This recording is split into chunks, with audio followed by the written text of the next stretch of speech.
My name's Chloe. I'm 29, a lawyer, not the kind you see on TV, but the real deal. Work's my life, or at least it was until that messed up morning my car decided to die on me. Standing there, on the edge of the road, watching the tow truck haul my car away, I was fuming. Late for work, with no ride, and my phone dying. Just great. Then this guy, Mike, stops by.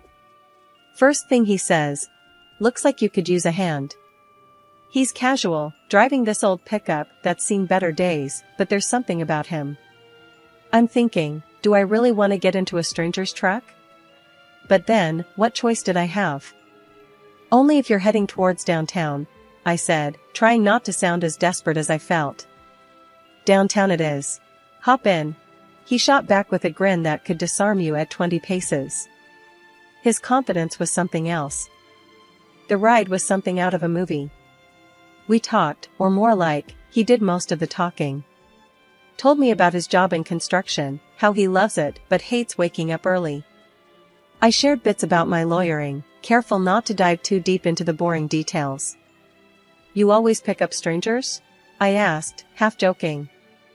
Only the ones who look like they won't murder me in my sleep. He laughed. That got me.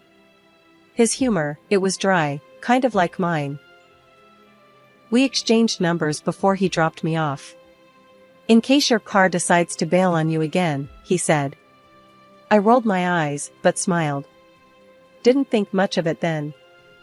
Work was a blur, but I couldn't shake off the morning's adventure. Mike's number burned a hole in my phone. On a whim, I texted him. My car's a traitor, but you're not. Coffee? He replied almost instantly. Thought you'd never ask. Mike and we clicked. Not just on the surface, but deep down. He got my jokes, didn't mind my rants about work, and somehow, seeing him became the best part of my day. Weird how life works. One day you're cursing the heavens for a broken down car, and the next, you're waiting for a text from the guy who offered you a ride. That ride changed everything. Looking back, it's funny how moments like these, totally random, unplanned, can set the course of your whole life. But back then, I was just enjoying the ride, pun intended. Meeting Mike was a breath of fresh air, a reminder that sometimes, the best things come from the most unexpected places. And as for my car, well, it got fixed, but I found myself hoping for more mornings like that one, stranded or not. And sure enough, he called later that week, asking me out. We met up at this No Frills Cafe, nothing fancy, just a cozy spot where we could talk. And talk we did. It was easy, like we'd known each other for ages. He made me laugh, listened to my rants, and somehow, time just flew by. After Mike and I got serious, he started talking about meeting his family. I was nervous, sure, but figured it was just another step in our thing. Mike had told me loads about his mom and sister, how they were this tight little clan since forever. I respected that. But nothing could have prepped me for the actual meet. We pulled up to their house, a cozy-looking place with a wild garden out front. Mike had this brace yourself look as we walked up.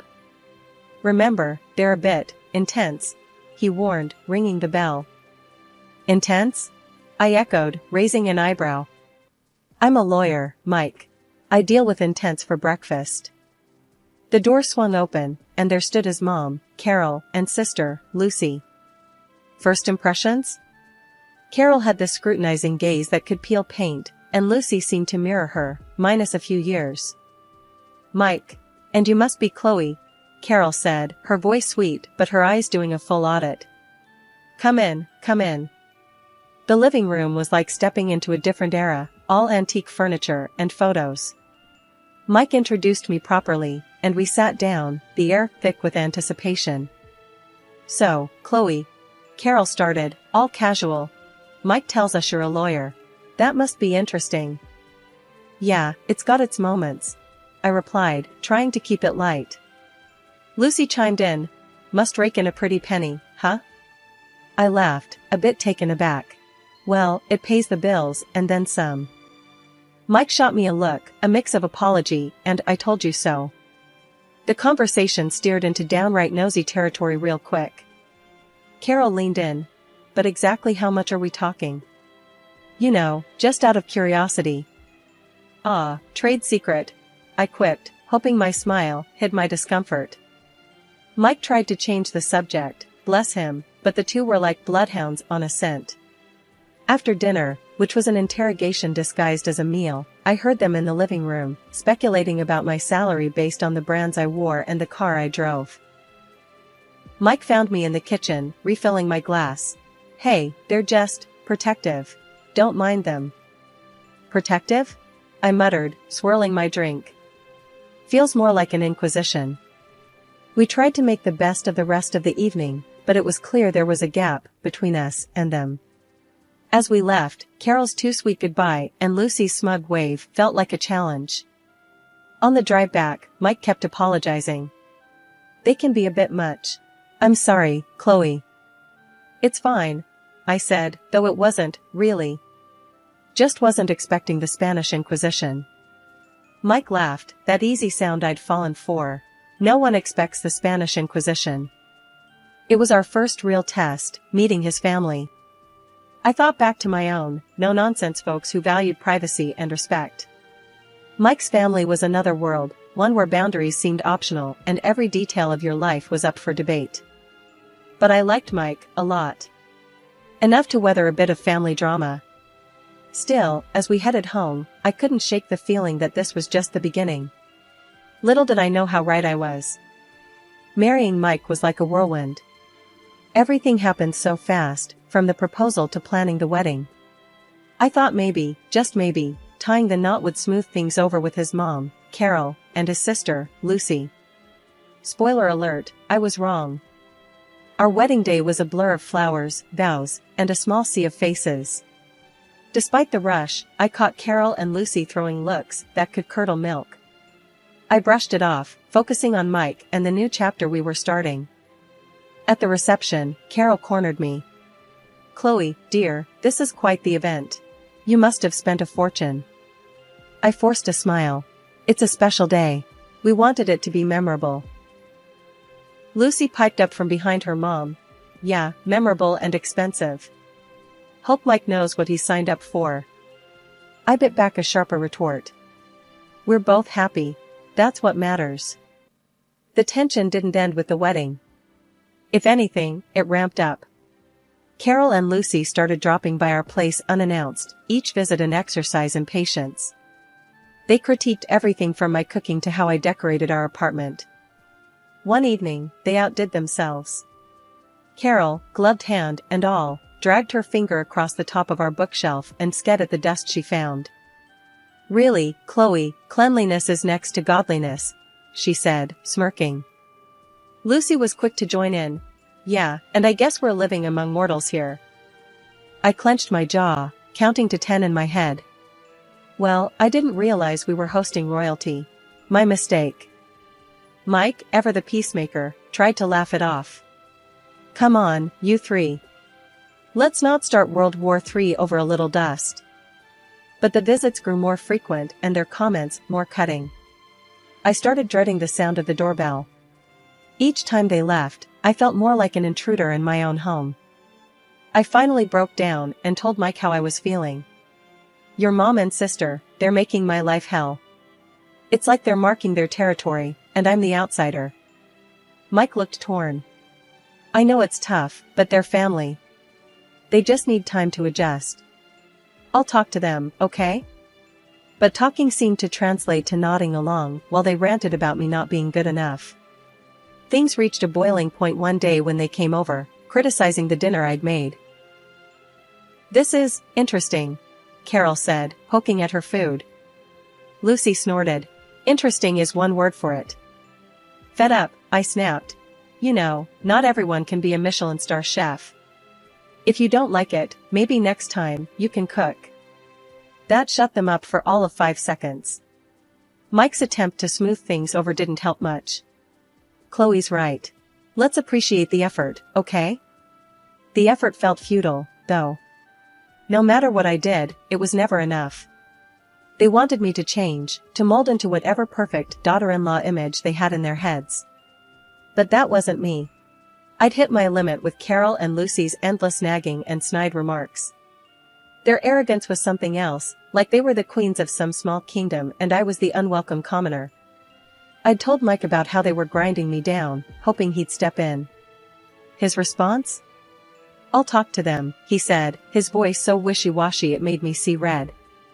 It was clear as day he didn't want to rock the boat, preferring to stand on the sidelines of this mess. That was the last straw for me. I wasn't about to play the silent sufferer in my own home. If Mike wasn't going to stand up to them, I sure as hell would. The next time they decided to grace us with their presence, I had a plan. We were all sitting around the dinner table, the air already thick with tension. I saw my moment and took it. "Mike's got something he wants to say," I declared, throwing him a look that I hoped would light a fire under him. Mike went red, fumbling for words. Yeah. Mom, Lucy, you should really show Chloe some respect," he mumbled, barely meeting anyone's eyes.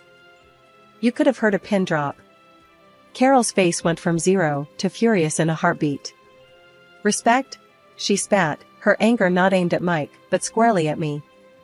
"I will not let you cause a rift between my son and me." The room felt like it was spinning. Here we were, the whole sorry mess out in the open. Mike was squirming, looking anywhere but at us. Carol was in full battle mode, and Lucy? She just sat there, smirking like she was watching her favorite show. "I'm not trying to start anything," I shot back, my voice steady even if my insides were anything but. "I'm just saying, this is my home too. I deserve to be treated with some kind of decency." Carol snorted, a sound full of disdain. "Decency? This isn't about decency. It's about you trying to wedge yourself between me and my children." The accusation was ludicrous. All I'd ever wanted was to find some common ground, to be part of their family, not tear it apart. But standing there, facing Carol's wrath and Mike's silence, I felt a cold realization settle in. Maybe this was a battle I couldn't win. As the evening spiraled into a blur of heated words and cold silences, I wondered how we'd ever recover. Mike's half-hearted attempt at support had only thrown gasoline on the fire, and now I was the villain in Carol's story, the woman who dared to stand up for herself. The confrontation had been meant to clear the air, to finally draw some boundaries. Instead, it felt like I'd only succeeded in drawing battle lines, with me on one side and the family I'd hoped to join on the other. And Mike? He was still somewhere in the middle, unwilling or unable to choose a side. After that fight, my life turned upside down. Carol, my mother-in-law, made it her mission to make my existence a living hell. She'd pop over when I was dead on my feet from work, starting drama out of thin air. And when Mike got home, there she was, all tears and sob stories, claiming I was the villain, hurling insults her way. Mike, bless him, fell for it every time. We'd end up in arguments, him siding with Carol, leaving me feeling like I was taking crazy pills. It was like I was the outsider in my own marriage, speaking a language no one else understood. But it didn't stop there. A friend of mine let slip that Lucy was out there, telling anyone who'd listen that I was dirty in my work, hinting I was pocketing client money without paying taxes. That was the last straw. I'm no saint, but I don't mess around with my profession. I called Lucy, my words sharp as knives. You know, spreading lies about someone's work is called slander. And that can get you sued. Lucy's bravado crumbled real quick over the phone. I'll stop. I didn't mean anything by it, she stammered, the fear in her voice clear as day. But the damage was done. She went crying to Mike, playing the victim, and before I knew it, I was getting an earful. Why are you bullying Lucy? Can't you see she's scared of you? Mike's anger was a red flag, signaling deeper issues in our marriage. Every day, I felt more like an outsider, a stranger in a world where Carol and Lucy reigned supreme, and Mike was their loyal subject. The more I saw it, the more I realized, I was the odd one out, always going to be second to his mother and sister. The battles at home were one thing, but Lucy trying to tarnish my professional reputation? That was a low blow, even for them. I started to wonder if Mike would ever really have my back, or if I was doomed to be the villain in their twisted family drama. The phone call from Carol had been as pleasant as nails on a chalkboard. Lucy's tying the knot. We're celebrating at Le Grande Plateau this Friday. You're coming, she stated, her voice broking no argument. My heart sank. The last thing I wanted was to spend an evening in the lion's den, but Mike was all about mending fences. It could be good for us, a fresh start, he argued with that eternal optimism of his. Reluctantly, I agreed. Le Grande Plateau was the kind of place where the prices on the menu made you do a double take, wondering if you'd accidentally wandered into a car dealership instead. Carol, Lucy, the groom-to-be, and his parents were already seated, attacking a seafood platter like it was their last meal. No sooner had we taken our seats than Carol dropped the bomb. Chloe, darling, we thought it'd be lovely if you covered tonight's feast. A small gesture to cement your place in our family, she announced, loud enough for neighboring tables to overhear. I nearly spat out my drink. You're joking, right? You expect me to foot the bill for this extravaganza? The table fell eerily silent, all eyes on me. Lucy, never one to miss a beat, added, "Oh, come on, don't be such a tightwad, Chloe. It's not every day your sister-in-law gets engaged." I felt like I was in the Twilight Zone. Look, I came here to show support, not to bankroll Lucy's engagement party. This is beyond ridiculous. Carol's expression hardened. I specifically chose this venue with the expectation you'd contribute. It's about showing respect, Chloe. My gaze flickered to Mike, desperate for him to say something, anything, in my defense. His response floored me. She's right, Chloe. Just pay. We don't need more drama. You'll pay, otherwise we'll get divorced. I was flabbergasted. So, it's pay up or get out? Is that my choice? Are you seriously siding with them on this? Carol's smirk told me everything I needed to know. She thought she had won. But something inside me refused to let that happen. You want a divorce over this? Fine. Let's do it. I'm not your puppet. You could have heard a pin drop. The shock on their faces was a bittersweet victory.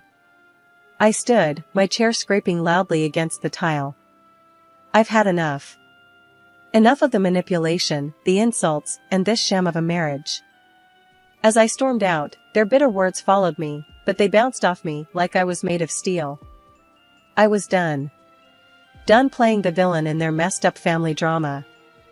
Driving away, a torrent of emotions overwhelmed me. Fear, relief, anger, but above all, a sense of liberation. I'd finally stood up for myself, drawn a line in the sand. After the restaurant showdown, I went back to what used to be our place, now just a space filled with memories I couldn't wait to leave behind. Packing was a blur, each item a reminder of a life that felt like someone else's story. Once everything was boxed up, I filed for divorce. No dramatic confrontations, just a quiet end to a chapter one was ready to close for good. Word got around quickly, not just about the divorce, but about the fallout from that disastrous dinner.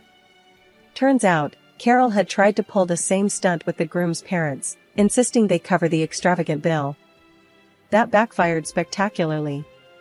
The groom, fed up with the family's antics, called off the engagement with Lucy. You'd think that'd give them a moment's pause, a second of self-reflection, but no. Instead, Carol and Lucy pinned the blame squarely on me. According to the rumor mill, I was the villain of the piece, a greedy, heartless woman who'd torn their family apart. It would have been laughable if it wasn't so pathetic. The aftermath of that explosive dinner wasn't pretty. Word got around fast, too fast. My phone was buzzing nonstop, texts and calls pouring in from friends and, unfortunately, acquaintances who'd heard some version of the night's events. The rumors were wild, painting me as everything from a heartless villain to a downtrodden victim. I ignored most of them, but it was one call that I couldn't just swipe away, my mom. "Chloe, honey, what's this mess I'm hearing about you and Mike? And something about a restaurant blow up?" Her voice was a mix of concern and confusion. I sighed, rubbing the bridge of my nose. "It's a long story, Mom. The short version? I stood up for myself, and things didn't go well. There was a pause on the other end, and then, well, I always said that woman was trouble. You're better off without them, you know. Hearing my mom say it out loud, it hit different. It was one thing to walk away, but another to hear that maybe, just maybe, I did the right thing. Yeah, I know. Just didn't expect everything to implode like this. A few weeks after I'd moved out, I ran into one of our mutual friends, Jenna, at the coffee shop. She wasted no time diving into the latest gossip. Chloe, I heard about the split, and everything else. Carol's been saying some wild stuff, you know? I took a sip of my coffee, already knowing where this was headed. Let me guess, it's all my fault? I'm the wicked witch who ruined their lives. Jenna looked uncomfortable, but nodded. Yeah, something like that. Lucy's engagement is off, and they're saying you're to blame for the dinner fiasco, too. I couldn't help but laugh, they sound bitter. Of course, they are. Because it's easier to blame me than admit they're a pair of entitled, manipulative. Hey, I know it's tough. Jenna cut in. But you're better off without that drama. Despite the rumors, the whispers, and the blame game, there was a sense of relief that came with being free of it all. Free of Carol's constant meddling, Lucy's passive-aggressive jabs, and the never-ending cycle of drama that came with being part of their family. As I navigated my new life, word got back to me about Mike and his current living situation. Turns out, after our divorce, he moved right back in with Carol and Lucy. The three of them, all under one roof again. The thought brought a mix of emotions, but mostly, I felt a strange sense of relief. It was confirmation that walking away was the right choice, not just for me, but for my peace of mind.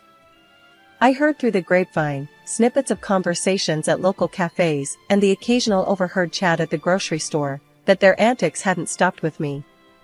If anything, they ramped up. Stories of Carol's latest schemes and Lucy's outlandish demands were making the rounds, painting a picture of a family consumed by their own greed and arrogance. Their reputation in town took hit after hit, each rumor another nail in the coffin of their social standing. The weeks turned into months, and slowly, the drama that had once consumed my life started to feel like a distant memory. I was settling into my new normal, finding peace in the quiet moments and solace in my work. One crisp autumn evening, as I was leaving the office, my phone buzzed. It was a text from Alex, a colleague I'd become close friends with over the last few months. Drinks tonight? You need a break, and I've got some big news. Curious and in dire need of a distraction, I agreed. We met at a cozy little bar downtown, a world away from the high-stakes drama that used to define my evenings. So, spill it. What's this big news? I asked, sipping on my drink, the warmth of the whiskey a welcome reprieve from the chill outside. Alex's eyes sparkled with excitement. I'm starting my own firm, and I want you on board. You're one of the best lawyers I know, Chloe. What do you say? The offer took me by surprise. It was the kind of opportunity I'd dreamed of, but in the whirlwind of my personal life, I'd forgotten how much I longed for a fresh professional start too. Wow, Alex. That's incredible. I'm honored, really. Let me think it over? The next morning, I woke up feeling more determined than ever. I called Alex, my decision made. Let's do it. I'm in. The weeks that followed were a whirlwind of planning and preparation.